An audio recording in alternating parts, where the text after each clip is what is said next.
नमस्कार।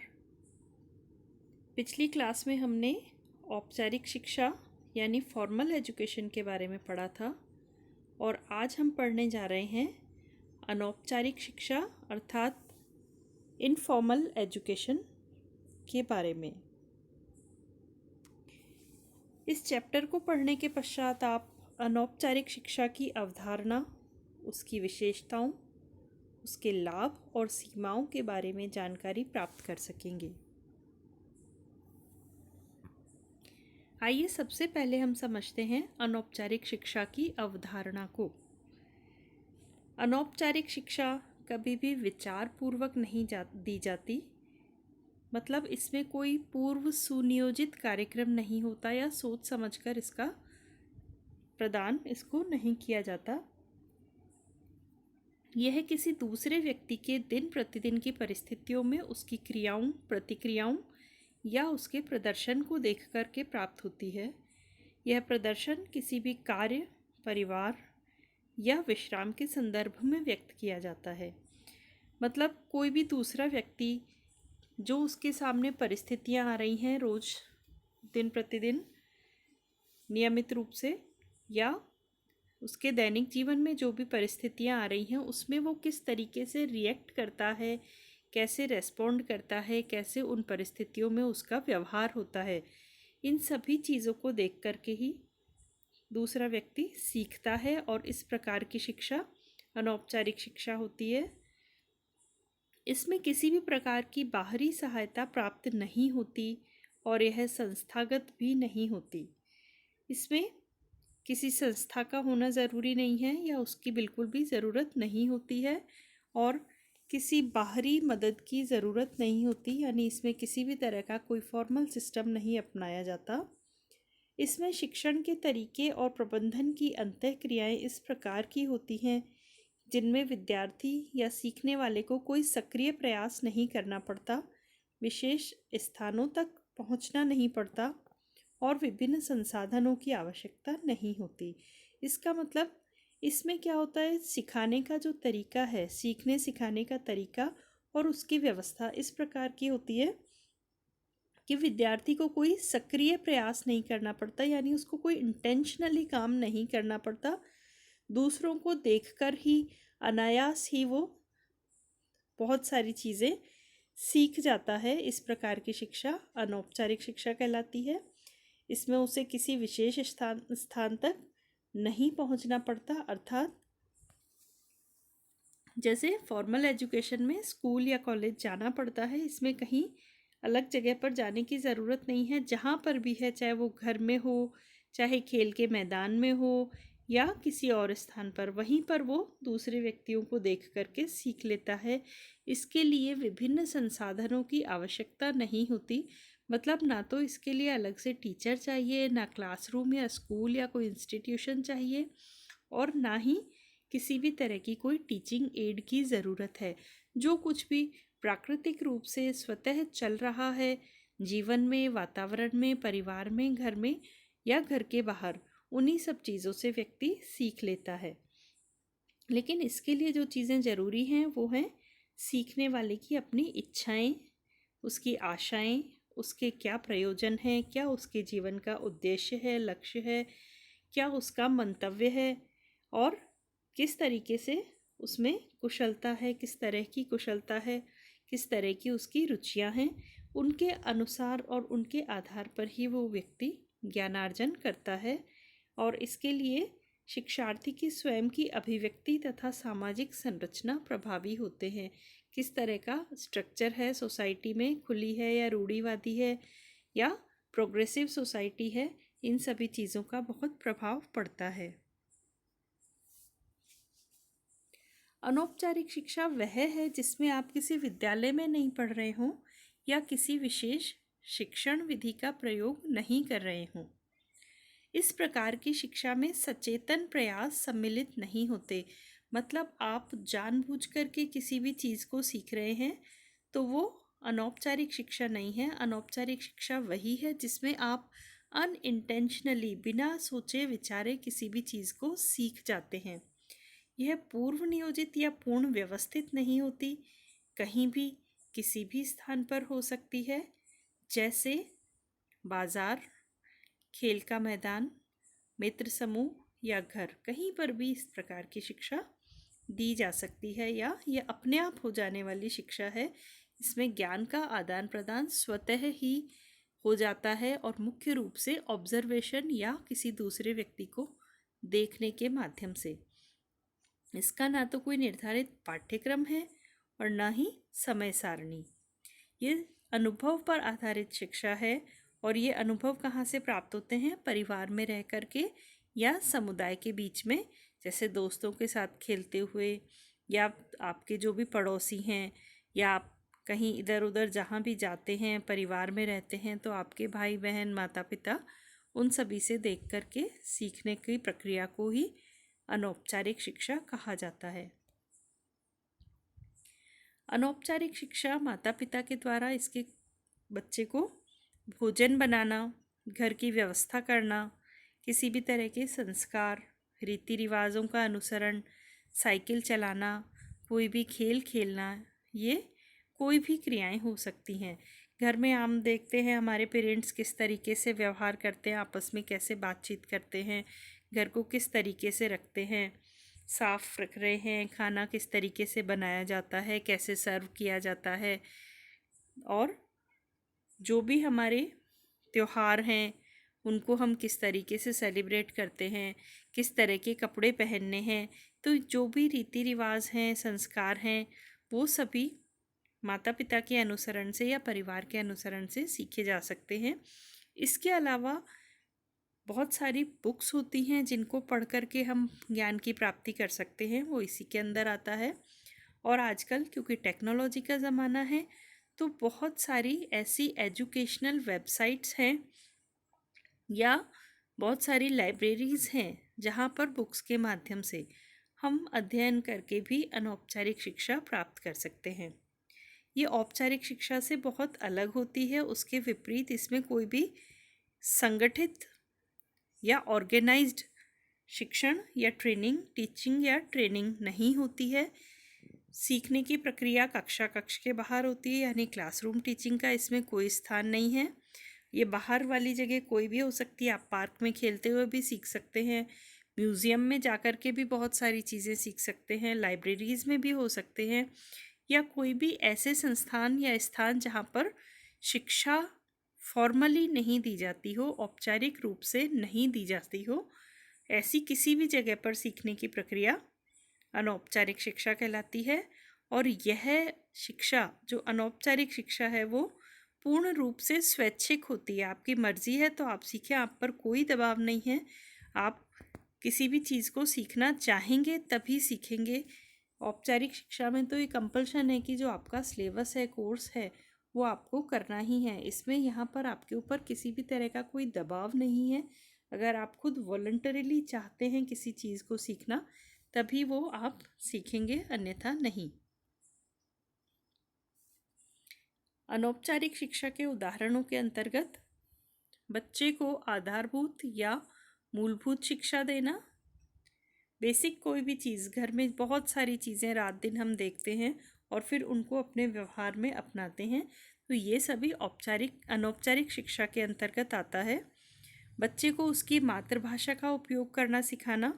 जब हम अपने पेरेंट्स को, भाई बहनों को बोलते हुए देखते हैं तो उस भाषा को सीखते हैं, उसका प्रयोग करना सीखते हैं, और इसके लिए कोई फॉर्मल ट्रेनिंग नहीं है। घर में रह कर के ही हम उन चीज़ों को सीख जाते हैं। बाल कविताएं सिखाना, अक्षर ज्ञान, गिनती सिखाना, घर के काम करना, बाजार के काम करना, बैंक और पोस्ट ऑफिस की कार्यप्रणाली को सीखना और समझना। और इसके अलावा अनेक उदाहरण इसके हो सकते हैं जो रात दिन हम काम करते हैं। जैसे बाज़ार में आप सब्जी मंडी में सब्जियां लेने जाते हैं तो अच्छी सब्जी को कैसे छांटा जाए, ये अपन दूसरे लोगों को देख करके सीख जाते हैं।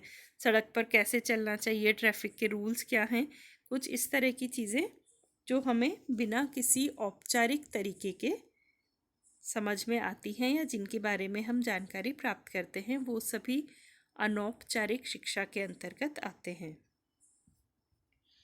अनौपचारिक शिक्षा की जो विशेषताएं हैं उनमें सबसे पहली चीज़ कि यह किसी भी प्रकार की सीमा से परे होती है। इसमें कोई लिमिटेशन नहीं है, कोई बाउंडेशन नहीं है, ना तो टाइम की है, ना स्थान की है, ना कोई कोर्स कंटेंट या करिकुलम है, या किसी भी तरह की कोई भी इसके अंदर सीमा नहीं है, कोई लिमिटेशन नहीं है। इसका कोई निर्धारित पाठ्यक्रम नहीं होता। यह पहले से नियोजित या प्री प्लान्ड नहीं होती है। इसकी कोई समय सारणी नहीं है, कोई भी फिक्स टाइम टेबल नहीं है। इसको सीखने के लिए किसी प्रकार का शुल्क नहीं देना पड़ता, यानी फ़ी नहीं लगती है, क्योंकि ये स्वयं के अनुभवों पर और वर्षों तक चलते रहने वाली सीखने की प्रक्रिया है। यह जीवन पर्यंत चलने वाली शिक्षण प्रक्रिया है और ये प्राकृतिक रूप से चलती है। इसमें कोई आकर के आपको नहीं सिखाएगा, आप स्वतः ही दूसरे व्यक्ति को देख करके, उसके अनुभवों से, उसकी क्रियाकलापों से उसको सीखते हैं। इस प्रकार की शिक्षा में कोई भी सर्टिफिकेट या कोई डिग्री नहीं दिए जाते। इसमें किसी पर भी किसी भी तरह की चीज़ को, चाहे वो कोई शब्द हैं, वाक्य हैं, भाषा हो, सिद्धांत हो, तथ्य हो, इन किसी भी चीज़ को सीखने का कोई दबाव या तनाव नहीं होता। अगर व्यक्ति की स्वयं की रुचि होगी तभी वो सीखेगा, रुचि नहीं होगी तो वो नहीं सीखेगा। और इसके लिए कोई निश्चित स्रोत भी नहीं है। कहीं से भी, किसी भी समय पर, किसी भी स्थान पर ये शिक्षा प्राप्त की जा सकती है। जैसे मीडिया हो सकता है, स्वयं के जीवन के अनुभव होते हैं, मित्रों के माध्यम से, परिवार के माध्यम से और समाज के अंतः क्रियाओं के द्वारा भी ये शिक्षा प्राप्त की जा सकती है। अब हम पढ़ते हैं कि औपचारिक शिक्षा, अनौपचारिक शिक्षा के लाभ क्या क्या हैं। सबसे पहली चीज़ तो ये सीखने की एक प्राकृतिक प्रक्रिया है। तो जब भी हम प्रकृति के साथ सामंजस्य बिठाते हैं, वो सबसे अच्छा तरीका होता है किसी भी ज्ञान को प्राप्त करने का। तो सर्वश्रेष्ठ तरीका है और यहाँ कोई भी किसी भी समय और कहीं पर भी अपने दैनिक अनुभवों के आधार पर सीख सकता है। हम और आप जो भी इंटरेक्ट कर रहे हैं, आप किसी भी और व्यक्ति से इंटरेक्ट करते हैं, उसके साथ कोई क्रिया करते हैं, बातचीत करते हैं, या अपने परिवार में रह कर के या कहीं पर भी किसी दूसरे को देखते हैं, तो जिस चीज़ में आपकी रुचि होगी या आपके पुराने अनुभव उसके बारे में किस तरह से रहे हैं, उसके आधार पर सीखने की प्रक्रिया संपन्न होती है। इसमें अपनी स्वयं की इच्छा अनुसार, स्वयं की रुचि के विषय पर व्यक्तिगत शोध या खोजों के द्वारा पुस्तक, पत्र पत्रिकाएं, समाचार पत्र, सोशल मीडिया, इंटरनेट या अन्य औपचारिक अनौपचारिक शिक्षकों के द्वारा सीखा जा सकता है। आपकी जिस विषय में रुचि होगी, जब आपकी इच्छा होगी, आप उसी के बारे में जानकारी प्राप्त करना चाहेंगे या उसी के बारे में सीखना चाहेंगे।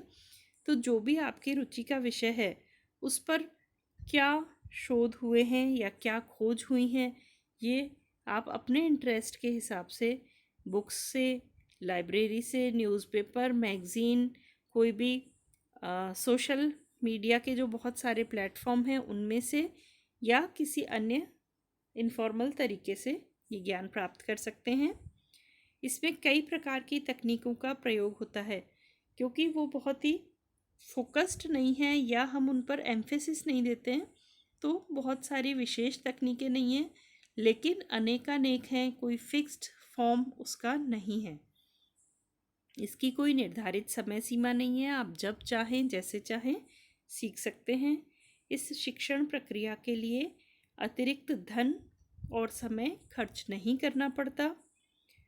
इसमें पढ़ाने के लिए विशेषज्ञों को रखने की आवश्यकता नहीं होती, क्योंकि अधिकांश लोग अपने द्वारा ग्रहण किए गए ज्ञान को विद्यार्थियों या लोगों तक सोशल मीडिया और इंटरनेट या पुस्तकों और पत्र पत्रिकाओं के माध्यम से पहुंचा देते हैं। तो क्योंकि आजकल ये सोशल मीडिया के प्लेटफॉर्म्स बहुत ही पॉपुलर हैं, लोग अपना जो कुछ भी काम करते हैं, देखते हैं, सीखते हैं, पढ़ते हैं या जानकारी प्राप्त करते हैं, उस सबको इन प्लेटफॉर्म पर शेयर करते हैं। तो वहाँ से बहुत सारी चीज़ें सीखी जा सकती हैं। शिक्षार्थी पुस्तक, टीवी, रेडियो, अपने मित्रों और परिवारजनों से बातचीत करके और नियमित दैनिक जो भी कार्यकलाप हैं उनके द्वारा ज्ञान प्राप्त कर सकते हैं। किसी भी तरह के एक्स्ट्रा एफर्ट्स की या अतिरिक्त प्रयासों की इसमें आवश्यकता नहीं होती। लेकिन जब भी किसी भी तथ्य का, किसी चीज़ का कुछ लाभ होता है तो उसके साथ में कुछ कुछ उसकी सीमाएं भी हमेशा होती हैं। तो अनौपचारिक शिक्षा की जो सीमाएं हैं उनमें सबसे पहला internet, social media, TV, radio, मित्रों और परिवारजनों से जो भी सूचनाएं प्राप्त होती हैं, कई बार ऐसा होता है कि वो गलत भी होती हैं, भ्रामक भी होती हैं। हो सकता है इंटेंशनली किसी ने आपको गलत जानकारी नहीं दी हो, लेकिन न चाहते हुए भी गलत जानकारियाँ कई बार प्राप्त हो जाती हैं और इसकी वजह से सही ज्ञान की प्राप्ति नहीं हो पाती। कई बार ऐसा भी होता है कि ज्ञान के अर्जन के लिए यानी कुछ भी सीखने के लिए जो भी तकनीक काम में ली जा रही है वो सही नहीं हो तो उसका भी गलत प्रभाव पड़ता है। इसमें कोई समयावधि निर्धारित नहीं है या कार्यक्रम कोई तय नहीं है, सारणीबद्ध नहीं है। इसलिए कई बार ऐसा भी होता है कि जो चीज़ें हम चाहते हैं कि सीख जाएं या सिखा दें वैसा होना संभव नहीं हो पाता।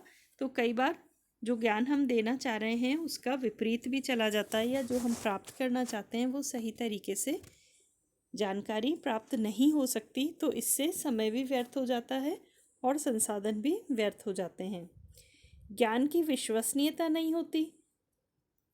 इसकी वजह से जो भी सीखने वाला है उसमें, क्योंकि विश्वसनीय नहीं है, उसको लगता है कहीं ऐसा नहीं हो कि ये सारी जानकारी गलत हो। तो ऐसी स्थिति में सीखने वाले के अंदर आत्मविश्वास का अभाव हो सकता है।